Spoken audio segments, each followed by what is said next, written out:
Welcome to the Connected Leaders Academy virtual conference designed to reshape your vision of transformation. As we navigate the evolving business landscape, our speakers will unveil innovative strategies to manage and initiate change. Prepare to adapt, innovate, and lead, ensuring your role as a catalyst in this transformative era.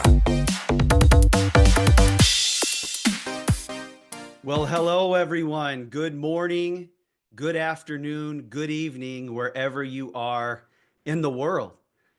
Today, we're going to talk about a topic that's near and dear to my heart.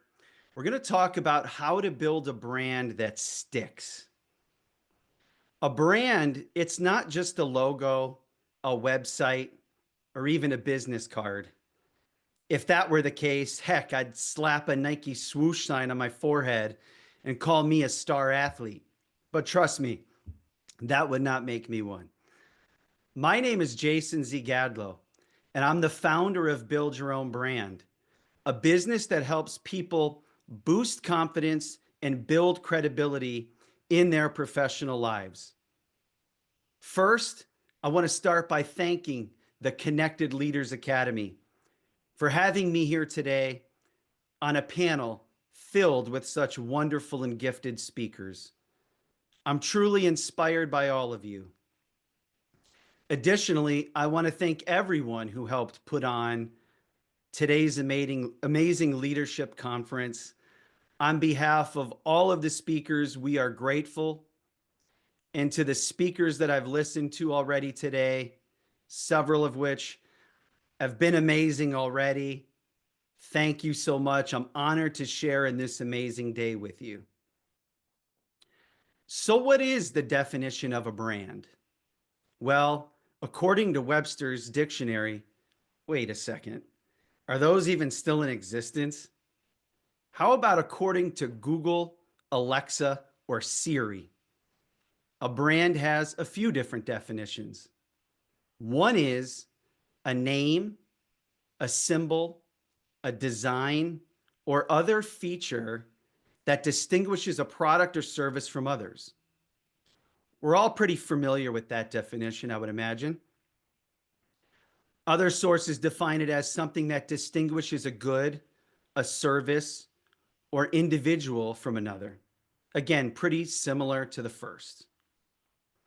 But I want to challenge you to think about a brand as something beyond a mark or a symbol.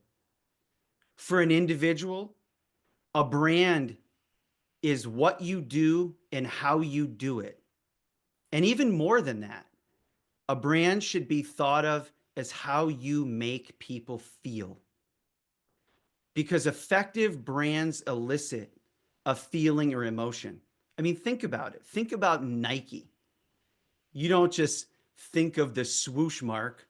Well, maybe some of you do and define that as a brand. But instead, you think of empowerment, determination, achievement, almost like anything's possible. That is what I want you to come away with from today's presentation. Thinking differently about what a brand is and how it elicits emotion that people remember and that sticks with them. So what's our roadmap for today?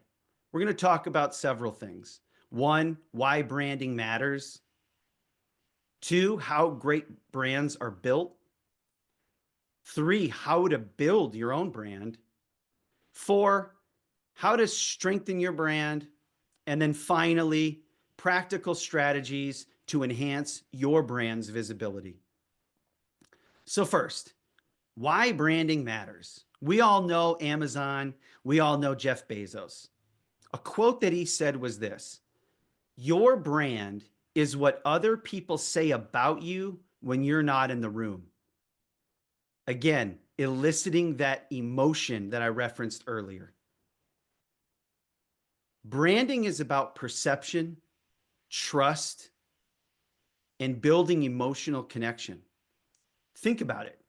When you hear iPhone, do you just think of a phone? Probably not. You think of maybe status, perhaps simplicity, or even innovation. That's branding at work. A quick stat I want to share with you is according to a Nielsen study, 59% of consumers prefer to buy new products from brands they already recognize. I think that's pretty powerful information right there. In fact, I'll give you an example. I was in the market for a new laptop recently and I went to Best Buy. I found the associate in the laptop section and he's showing me all sorts of different laptops, some on sale, some brands I'd never even heard of. And all I kept thinking about the whole time was all of the companies I worked for in the past all provided me with a Dell laptop. I had this impression already before I got to the store that Dell is the workhorse laptop that I was going to buy, even though the salesman was talking to me about some other brands and some that were on sale and had all sorts of different features. I walked out of the store with a Dell. The same can be true for individuals. It's not just about products. You can have a brand that causes people to remember you more than others. So let's talk about a story that puts this into context. New Coca-Cola versus Coca-Cola Classic. How many of you all love Coca-Cola? Well, in 1985, Coca-Cola changed its formula thinking that it would improve sales. They wanted to create a new Coke, one that was a little sweeter and a little less carbonated. People revolted because they weren't just drinking soda, they were drinking nostalgia. Coke had a brand that people associated with sitting on the back porch on a nice hot summer day. And they wanted that exact same Coca-Cola they had the week prior and prior to that and prior to that. So what did Coke do? In less than a month, they changed its formulation back to the original. It brought people back to that nostalgic feeling that they craved. So what is the lesson learned from this story? A brand is bigger than just a product. It's an experience. We want you as an individual to be more than just your name. We want people to associate a feeling with you. We want them to remember meeting you. A way I like to think about branding is it's kind of like dating. If you change who you are every single time you meet someone new, no one will trust you. If Coca-Cola can mess this up, imagine what happens when you send mixed signals about your personal or business brand. Branding and being consistent matters. Next, I'd like to transition to the second topic, how great brands are built.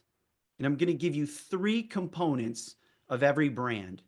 First, they have a clear identity. Every good brand understands its target audience, so it has a defined identity that people remember. An example of this, Harley-Davidson. Harley-Davidson doesn't sell just motorcycles. They sell American freedom, rebellion, and individuality. They have a deep connection with riders on an emotional level through its long heritage, iconic design, and strong community building practices, essentially selling a lifestyle beyond just motorcycles alone. In fact, Harley-Davidson has created such a loyal following that identifies strongly with the brand's core value. Let me ask you, how many times have you driven down a highway or driven past a bar and you see motorcycle after motorcycle that's a Harley-Davidson? And not only are these customers riding Harleys, they're in Harley shirts, they're in Harley helmets, they wear Harley leather jackets, they scream Harley. So as you leave this presentation today, ask yourself, if your brand were a person, what kind of personality would it have? How can you stand out like Harley-Davidson and attract a loyal following?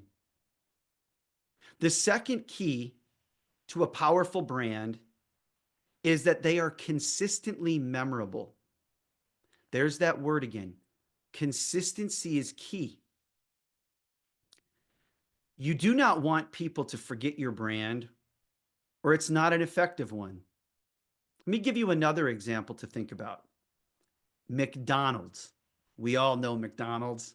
McDonald's golden arches, they can be recognized from a mile away. It's a simple brand and it's easily recognizable and universally understood by people all over the world. People don't just think golden arches, they think quality and service. They think Big Mac and fries. People feel confident in the food they're going to receive when they walk into a McDonald's anywhere in the world. That right there is a powerful brand. But imagine this. Imagine if every McDonald's had a different logo, different colors, and a different menu. You'd walk in expecting that same Big Mac and fries and maybe leave with a plate of sushi, confused and questioning reality. Consistency is key in being understood across various cultures and populations. And third, a great brand stands for something bigger.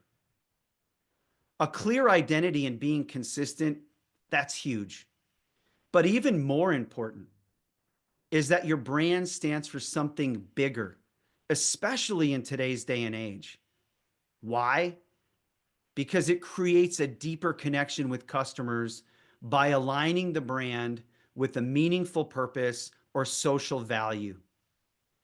This creates loyalty and trust, which leads to higher customer engagement and standing out from competition. I'm going to give you another example. Patagonia. Patagonia doesn't just sell jackets. They sell environmental activism. They stand for protecting the environment and promoting sustainable practices. Customers, they don't just buy from them, they buy into them. And there are millions of other companies that people could buy from. But people choose Patagonia because it's good quality products and it doesn't harm the environment. And people want to do good, so they sell a brand that helps them accomplish that.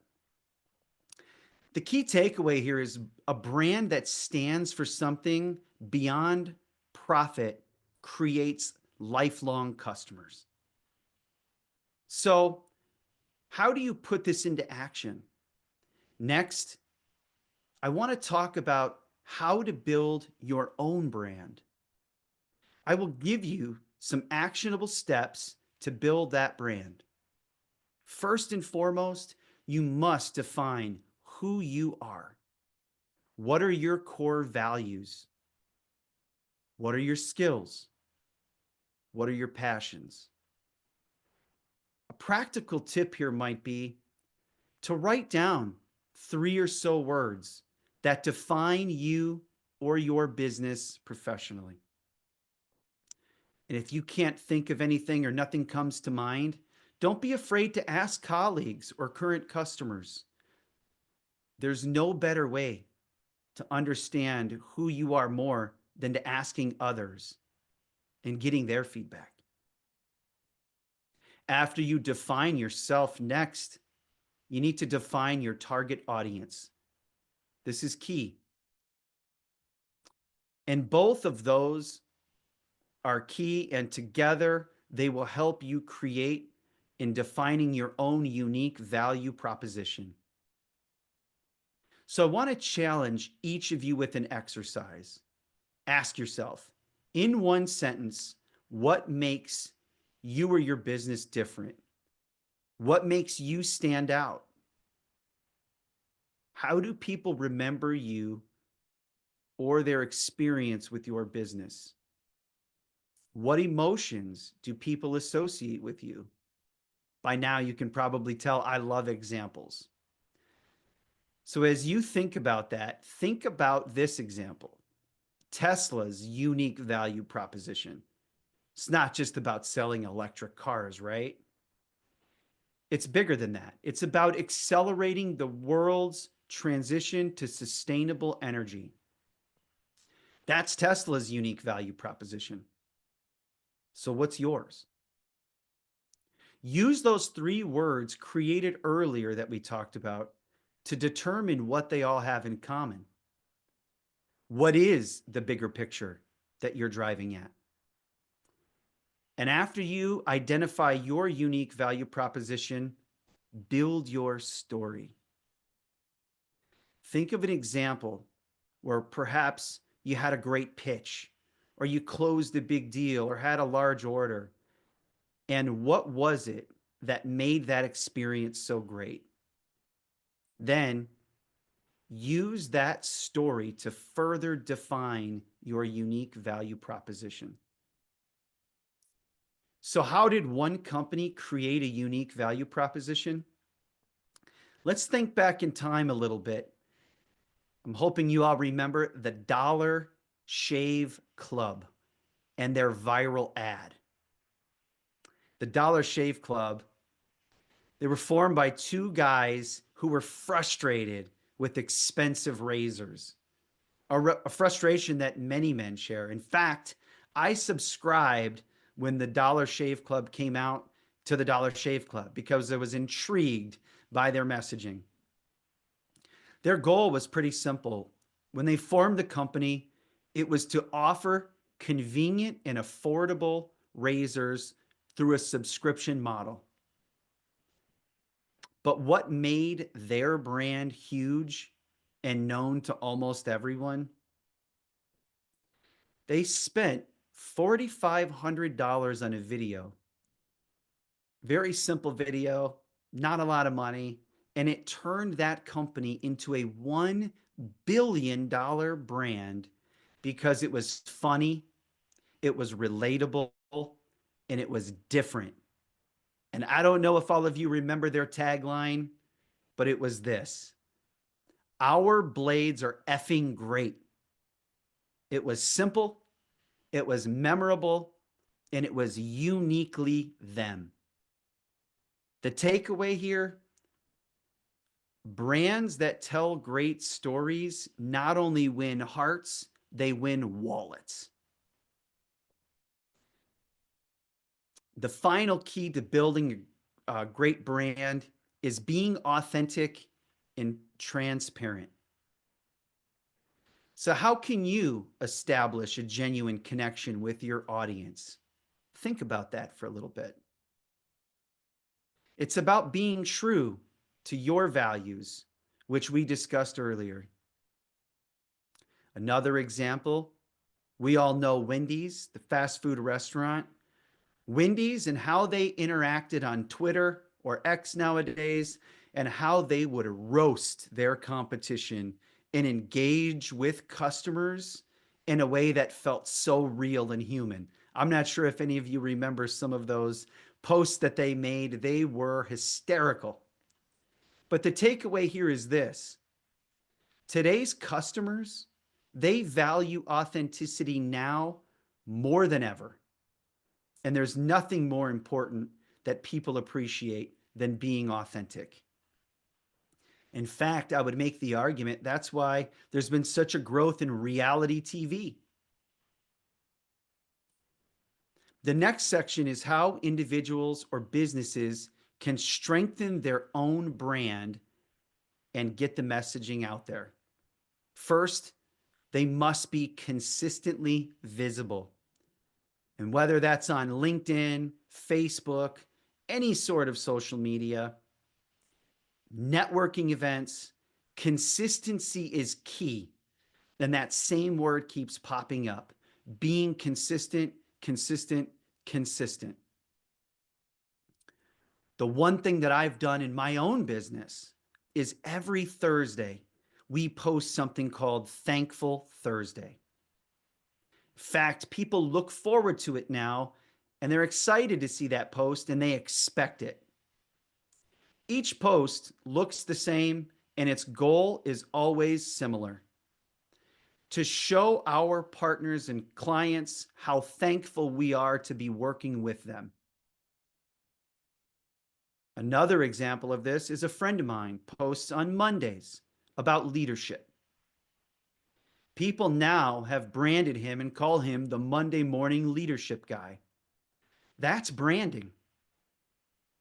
Also, you want to share your expertise, whether that's through blogging, creating videos, giving talks, establishing yourself as an authority in your respective field.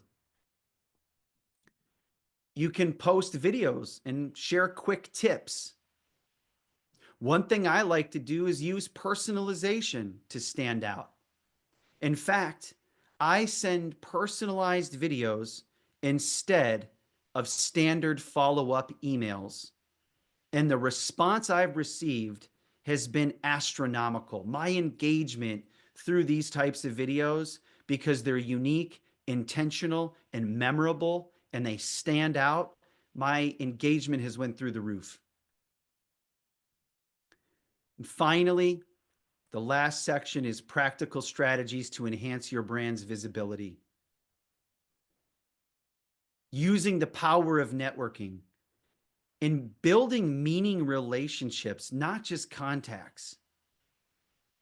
Attending industry events and providing value and sharing your brand and your story. Bringing business cards, but also bringing value. Telling stories, things that people remember and stand out. We talked a little bit already about social media, keeping your LinkedIn, Facebook, Instagram, your website, all your platforms aligned and consistent with your brand. You want to post valuable content and engage in discussions and posts and be consistent.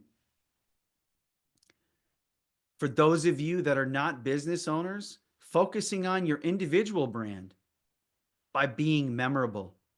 Maybe that's in interviews or meetings, and not just talking about your skills, but sharing stories that is behind your brand. So I want to reiterate a key message here. A strong brand isn't about a logo or a slogan. It's about emotion. It's about trust and identities that you create. Many of you may know Simon Sinek, great leader, all over social media, written great books. He has a quote that says this: people don't buy what you do, they buy why you do it. So I'm going to challenge the audience here.